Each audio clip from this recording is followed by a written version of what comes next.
So here's a question. How many times have you just needed that one last message? You know, that message where you think, if I just tell him everything I feel, everything he did to me, then maybe, just maybe, he'll understand or he'll finally realize what he's losing. It feels like sending that last message will finally give you peace or make him see the light, right? But here's the thing. Closure isn't usually about him understanding.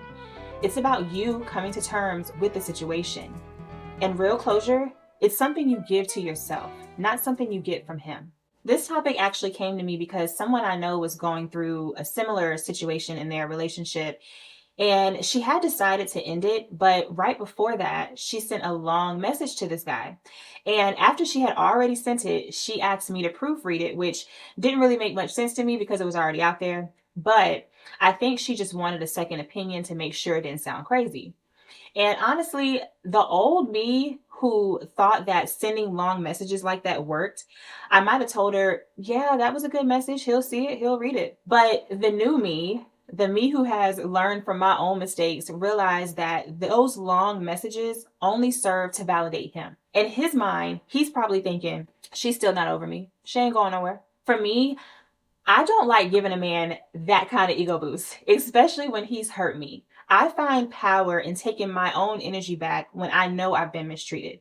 I've come to realize that men know what's typical for us women. They know we'll pour out our hearts, we'll send these long messages, and go back and forth about our feelings. They know we'll stick around, we're waiting and hoping for change, even when they have no intention of changing. And those long messages, to him, they're just a sign that you're still invested, that you're still emotionally tied to him, even when he's hurt you. The truth is, some guys take pleasure in that.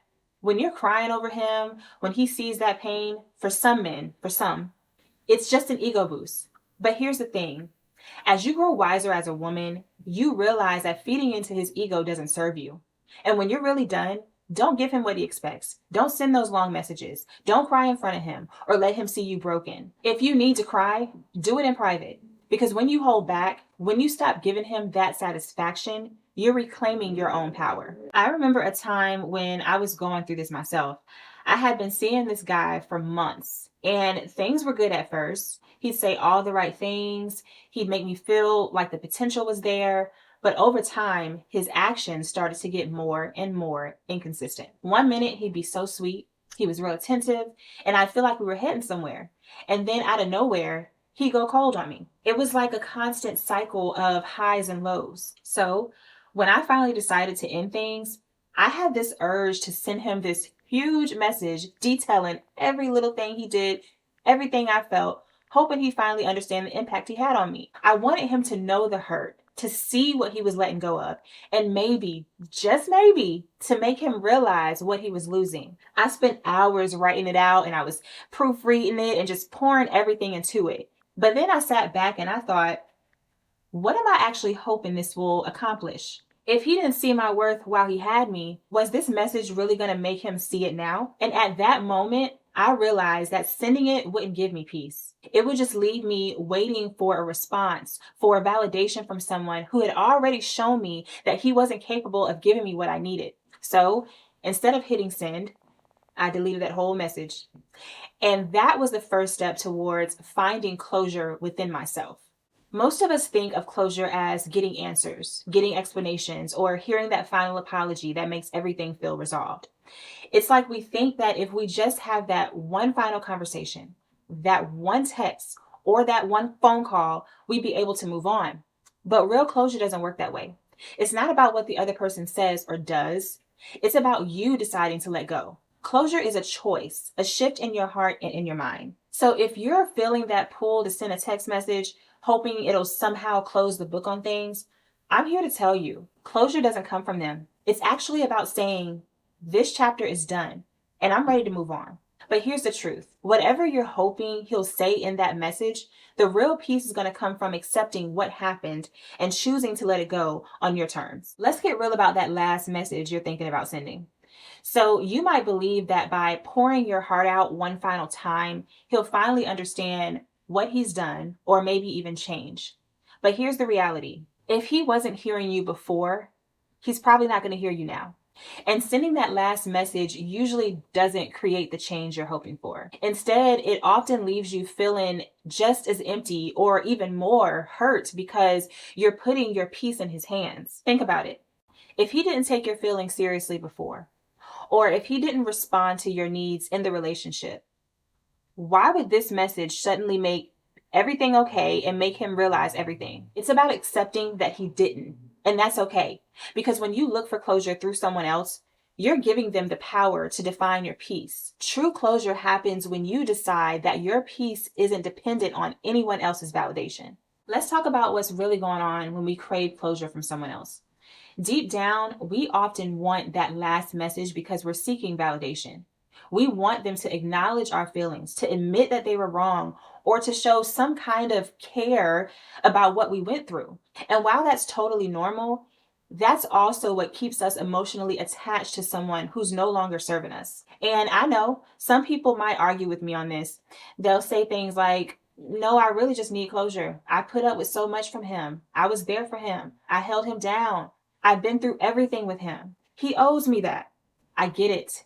I get that feeling of wanting to hear that you meant something to him, that everything you invested wasn't for nothing. But in my opinion, that's just an excuse to hold on to him a little longer. It's a way to avoid facing the reality of what it would be to truly let him go. Because if he really cared, if he really valued you, he would have heard you a long time ago and done something about it. And here's the thing we have to remember. People don't just change overnight. A lot of times, true change takes time.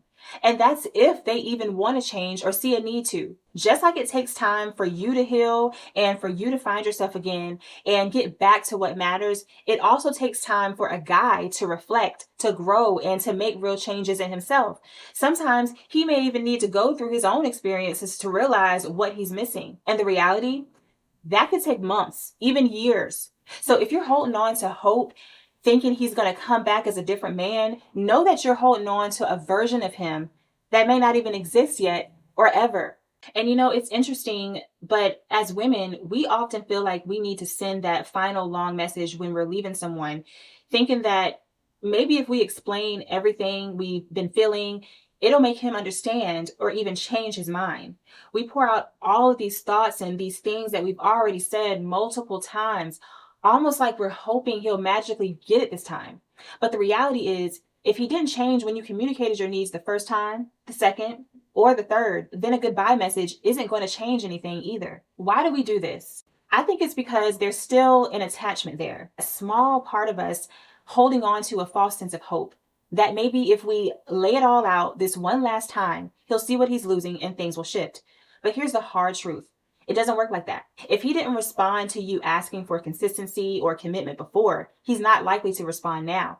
And at some point, it shouldn't take you walking away or threatening to leave for someone to realize your worth. One thing I've learned through dating and observing relationships is that men and women often love in different ways. Women, we tend to fall in love with their presence. We cling to the moments, the closeness. Men, however, sometimes realize what they feel when you're gone. They fall in love with your absence. But even though we might attach or let go differently, that doesn't excuse someone needing a wake-up call to see your value. The truth is, if he doesn't recognize your worth after everything you've expressed, then maybe it's just not meant for him to see. And that's okay. Letting go of someone who isn't meant for you is actually a gift. It's about releasing the things that you can't control, the people that you can't control, and focusing on what you can control: yourself, your peace, and your boundaries. You're allowed to walk away without the final message, without explaining yourself yet again, because you've already done that. And letting go is about reclaiming your energy from those who aren't ready to meet you where you deserve to be. Here's something I think is so important to understand, especially as women. We often look for things outside of ourselves that we haven't yet cultivated within ourselves. So for instance, if I don't love myself, I might look for love from someone else to love me, expecting them to fill that void. Or if I don't truly care about myself, I might look for someone else to make me feel cared for. When I don't have peace within myself, I find myself hoping that someone else will bring me peace. And if I'm feeling lonely, I just want someone, anyone, to be there just to exist with me so I don't feel alone. And I know you might be thinking, well, Trish, how do I love myself? How do I care for myself if I've never received those things growing up? How can I start that now? And that's such an important question. Yes, we do want to be with someone who adds to our life. But there's a difference between someone who adds to your happiness and someone who becomes your source of happiness. You want someone to complement the love, peace, and joy you already have, not someone who becomes responsible for giving you what you haven't yet found within yourself. Start with small acts of kindness towards yourself. Give yourself permission to rest, to explore what makes you happy, and to find peace within your own company. Loving yourself doesn't mean you have to have it all figured out. It just means you're committed to treating yourself with the respect and care you'd want from a partner. The more you cultivate that love and peace within, the less you'll feel the need to rely on someone else to fill those gaps. And when someone does come along, they'll be adding to an already fulfilling life, not being asked to complete it. That's the beauty of seeking validation within yourself. You're whole on your own, and any relationship is just an enhancement, not a necessity. So here's my final thought on closure. It's not something you have to get from someone else. It's not about getting the last message out, that final explanation, or a heartfelt goodbye. Closure is about you deciding that you're ready to move forward, that you're reclaiming your peace. And by doing that, you're showing yourself the respect and love that maybe you didn't receive from them. So before you send that long message, hoping that things will change, I need you to remember that true closure is something you create for yourself. You don't need anyone's permission or anyone's acknowledgement to heal. You just need to decide that you're ready to move forward. And believe me, that kind of closure, the kind that comes from within, that's the most powerful closure you'll ever get. Thank you for watching. Let me know your thoughts, and I'll see y'all in the next one. Love y'all. Bye.